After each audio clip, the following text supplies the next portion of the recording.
Hi there. Welcome back to Biology Made Simple. In this episode, we're diving into the smallest building block of life, the cell. A cell is the basic unit of all living things.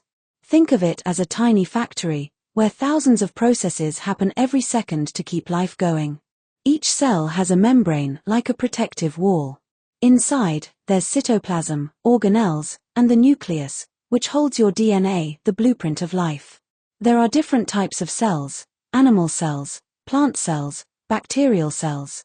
They may look different, but they all perform essential functions that keep organisms alive. Understanding cells is key to medicine, biotechnology, and even developing new treatments. Everything starts with the cell. So hit that subscribe button, give this video a thumbs up, and let us know in the comments, do you want to learn how DNA works or how cells divide? Your idea might be our next episode.